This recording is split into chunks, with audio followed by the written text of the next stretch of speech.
Assalamu alaikum jama'a, barkanku da warhaka, barkanku da wannan lokaci, barkanmu da arzikin kasancewa tare da ku a cikin karatun littafin Ruhin Jarumtaka na marubuci Umar Muhammad Sangaru, wadda ni Shiraihu Usman Inkiya 99% ke karanto muku a nan tashar Kan Sakali TV. Kada a manta dai a yi mana subscribe sannan a danna alamar ƙararrawa domin a riƙa sanar da ku a duk lokacin da muka ɗora sabon littafi, hikaya ko tarihi ko wani shiri daga cikin shirye-shiryenmu.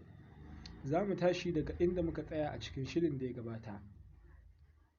A wajen wannan kurkuku kuma wata baƙar runduna ce ta sadaukai ta bayyana sanye cikin baƙaƙen tufafi masu ratsin ja bisa waɗansu ingarmun dawakai, suka afkawa dakarun da ke tsaron kurkukun mutuwa da mugun yaƙi. Nan fa aka fara ɗauki babu daɗi, jini ya fara malala a ƙas, ihu da kururuwan mazaje ta cika wannan daji gaba ɗayansa. Da yake a cikin sahara wannan daji yake, tuni gagarumar ƙura ta turnuƙe ko'ina, ba a ganin mutane sosai. Waɗannan baƙin dakaru sun kasance masu tsananin naci, juriya da mugun iya yaƙi. Nan fa suka kallabi dakarun da ke tsaron wannan kurkuku, suka yi ta saransu da sukarsu kamar babu gobe. Duk inda suka saka a gaba sai dai kawunan dakarun da ke tsaron wannan kurkuku a ga yana ta shawagi a sama. Jini na zuba, amma saboda tsananin yawan dakarun da ke tsaron wannan kurkuku sai kamar ƙaro su ma ake. Ana cikin haka wata tsaleliyar budurwa ta bayyana sanye cikin silke shuɗi, riƙe da zabga-zabgan takubba guda biyu. Nan fa wannan budurwa ta sauya salon wannan yaƙi gaba ɗaya, domin ta zamo tamkar shaiɗaniya a tsakiyar waɗannan dakaru. Duk inda ta sa gaba sai dai ka ga mazaje na ta zubewa ƙasa tamkar ana sassaɓe a gona. Tana da tsananin zafin nama da iya yaƙi na gaban kwatance, don yadda ka san walƙiya haka take da gargadar waɗannan dakaru suna zubewa matattu. Inda mutum zai samu dama kaɗan ya matsa kusa da wannan sarauniya ya ƙare mata kallo, zai fuskanci ba wata bace illa sarauniya Rauziya mai mulkin tsaunin Barzasa. Tabbas sarauniya Rauziya da dakarunta sun kasance sadaukan gaske, don yadda suke gargadar waɗannan dakaru kamar ba gobe, kai ka ce 'yan aiken mutuwa ne. Ko da aka shafe sa'a biyu ana wannan gumurzu, sai sarauniya Rauziya da dakarunta suka yi fata-fata da waɗannan dakaru da ke tsaron wannan kurkuku gaba ɗayansu. Suka kashe na kashewa, masu guduwa kuma suka gudu. Wani abin mamaki shi ne bai wuce mutum 1000 kacal sarauniya Rauziya ta rasa daga cikin dakarunta ba. Lallai waɗannan dakaru sun cika mayaƙan asali, mazan ƙwarai. Aiko waɗannan dakaru na gama ƙarewa, ƙofar kurkukun mutuwa ta fara buɗewa da kanta. Sarauniya Rauziya da dakarunta suka jeru a layi guda, suka riƙe makaman yaƙinsu da kyau, suna jiran wannan ƙofa ta gama buɗewa. Ƙofar na gama buɗewa, dakaru guda 44 suka bayyana tsaitsaye bisa dawakai cikin mahaukacin shiga ta yaƙi. Akwai waɗansu mutum biyu na tsaye a gabansu, ba tare da sun hau dawakai ba. Waɗannan mutum guda biyu sun kasance mace da namiji, wato Sarki Kufuru da 'yarsa Firziya. Nan fa aka fara tsakanin Sarki Kufuru da sarauniya Rauziya da kuma dakarunsu. Cikin kwanciyar hankali Sarki Kufuru ya tako ya zo har gaban sarauniya Rauziya, ya dubi ta cikin nutsuwa ya ce, da gani ke sarauniya ce, me ya haɗinki da wannan kurkuku har da za ki kawo mana farmaki? Sarauniya Rauziya ta murtuƙe fuska ta ce, ya kai wannan sarki, kai sani cewa tsinanne Marganu muke nema, kuma tabbas yana cikin wannan kurkuku. Don haka ku ba mu shi sai mu ƙyale ku rayu, sannan mu yi tafiyarmu. Idan kuma kun ƙi. Tana cikin maganar nan ta ji an daka mata tsawa, aka ce, ke dakata, in ji Sarki Kufuru. Ya nuna ta da ɗan yatsa guda ya ce, kin san a gaban wa kike wannan magana kuwa? Ki shiga taitayinki, ko kuma na kama ki na tsare a cikin wannan kurkuku, kamar yadda na tsare Marganu. Sarauniya Rauziya ta bushe da dariya, ta juya ta dubi dakarunta ta ce, wai ni za a kama a tsare a kurkuku? Dakarun nata ma sai suka fara dariya. Al'amarin da ya ɓaganta wa Sarki Kufuru rai kenan, ya dube ta ya ce, ke yarinya, me kike ɗaukar kanki? Ga dukkan alamu ke baƙuwa ce a wannan nahiya tamu, amma kamata ya yi ki je ki bincike akan wane ne Sarki Kufuru. Da ina da niyyar baki Marganu, amma tun da na ga har ma dariya kuke min, to ku ƙwata da ƙarfi. tabbas yau ɗin nan ni kaɗai sai na tarwatsa wannan shashashin runduna taki, sannan na kama ki na tsare ki a cikin wannan kurkuku tawa. Sarki Kufuru na gama faɗin haka ya kwaɓe alkyabbar da ke jikinsa ya bayyana a cikin waɗansu kayan yaƙi jajaye, wata zabgegiyar takobi ya zaro daga gadon bayansa ya yi kururuwa ya ruga da gudu kan Sarauniya Rauziya.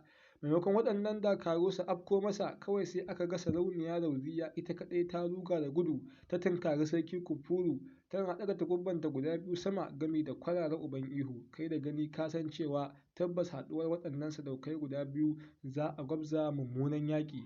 Amma a ganin ido kam, Sarki Kufuru ya fi Sarauniya Rauziya sura ta ƙarfi da sadaukantaka. A nan muka kawo ga ƙarshen babi na 20, za mu shiga ga babi na 21 mai taken Kufuru tare da Rauziya. Lokacin da Sarki Kufuru da Sarauniya Rauziya suka haɗu sai suka rugunsume da azababben yaƙi mai tsananin firgitarwa. Suka wanzu suna masu kai wa junansu sara da suka cikin baƙin zafin nama, juriya da bajinta. Nan fa faɗan nasu ya fara daɗin kallo, saboda tsantsar iya yaƙi ne ta haɗu da zallar sadaukantaka.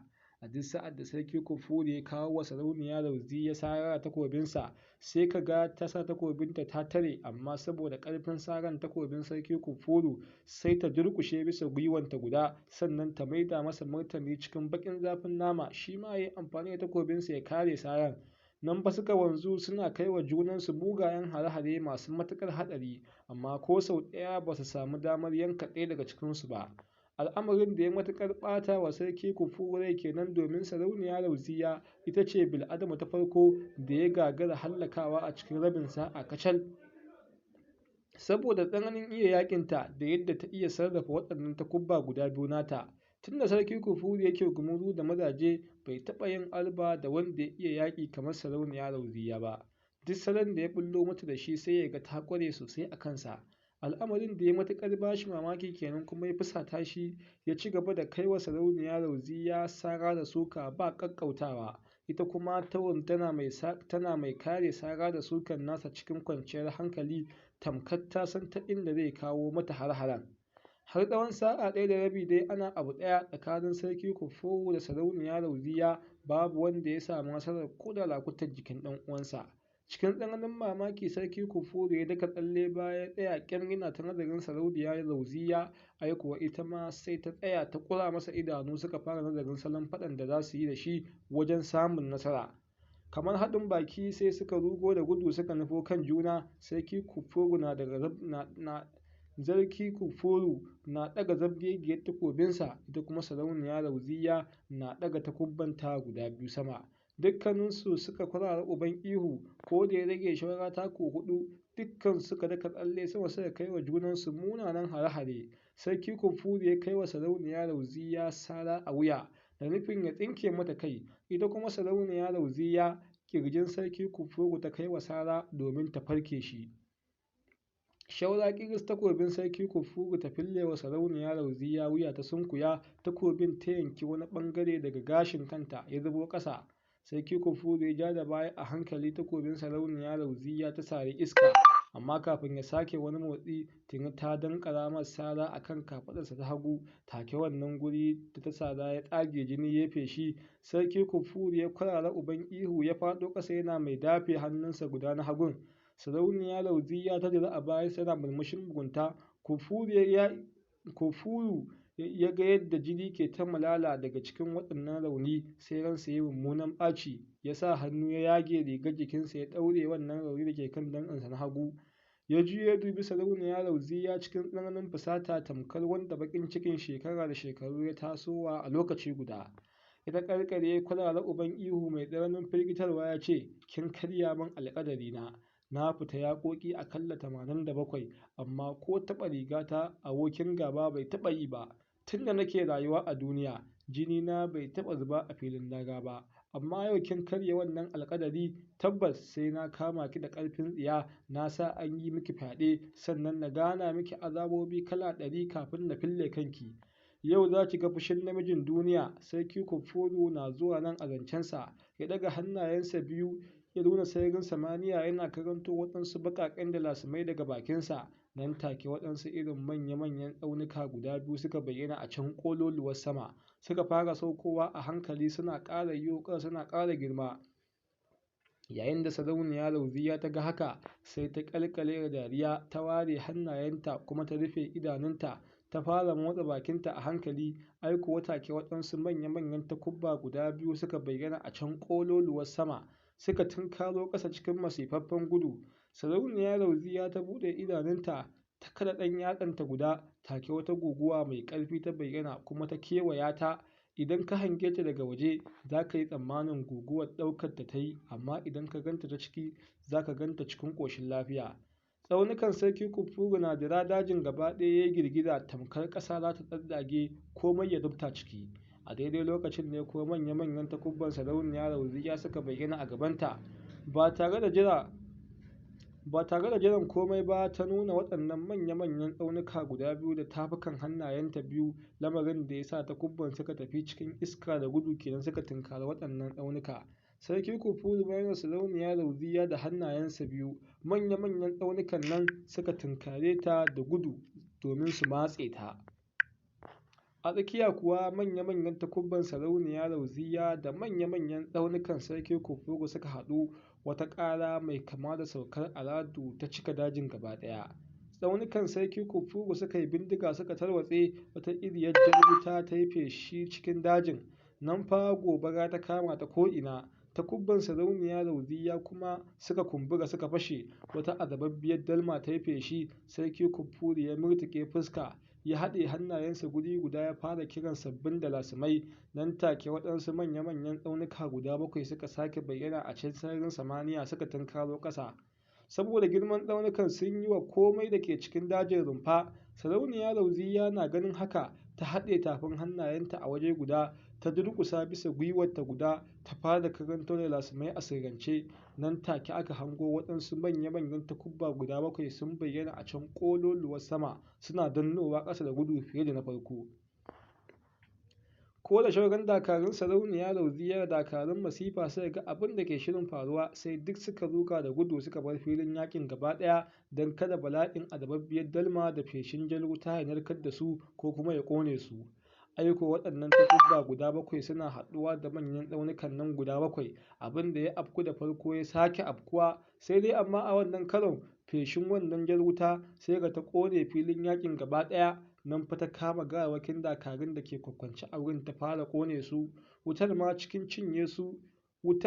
cinye su wannan dalma ta dira a kansu, duk ta narke su.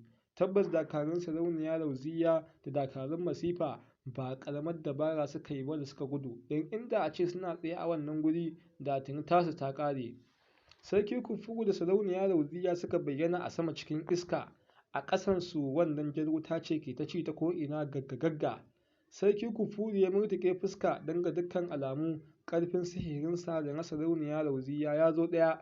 Sarki Kufuru ya nuna Sarauniya Rauziya da ɗan yatsa guda ya ce, "Ke, ƙaryarki ta sha ƙarya, tabbas ni zan yi nasara a kanki, tunda ƙarfin sihirin tsafinmu ya zo ɗaya, me zai hana mu jarraba ƙarfin damtsen da Ubangiji ya bamu?" Sarauniya Rauziya ta bushe da dariya ta ce, "Na amince, mu jarraba ƙarfin damtsen. Tabbas yau zan baka mamaki, kuma tabbas sai kai nadama da tun farko ka bani Margana mun tafi." Tana gama faɗin haka ta falfalo da gudu a kan iska, shi ma Sarki Kufuru sai ya tunkaro ta yana bisa kan iska.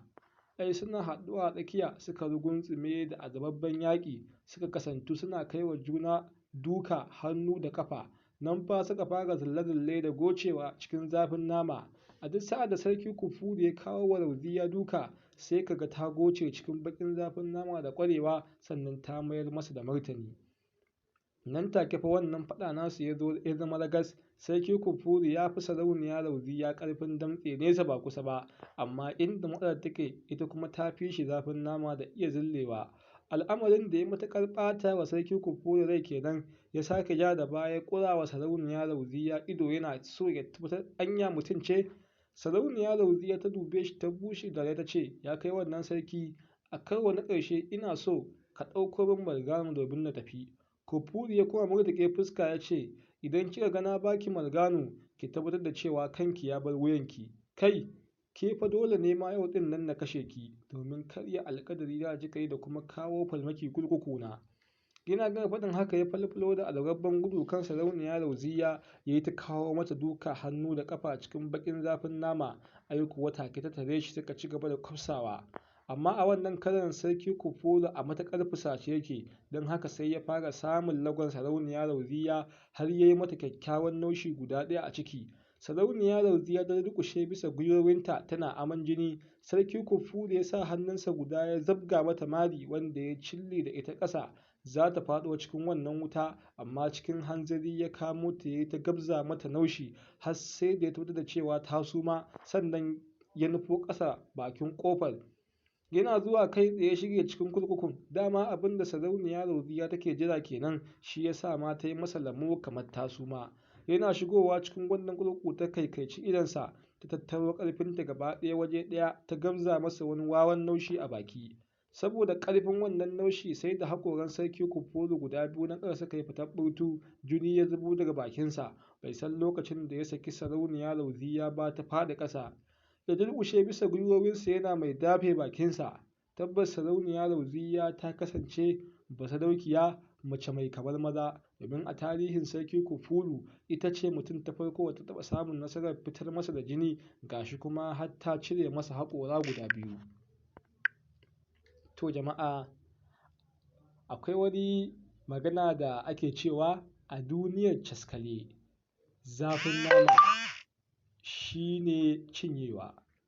So wannan gwabzawa ta Sarki Kufuru ya kasance yana da ƙarfin damtse, amma kuma bai kai Sarauniya Rauziya zafin nama ba. Kuma zafin nama shi ne asalin abin da ake buƙata a duniyar caskale, domin duk ƙarfin damtsenka idan ya kasance mutum ya fi ka zafin nama, dole zai yi galaba a kanka.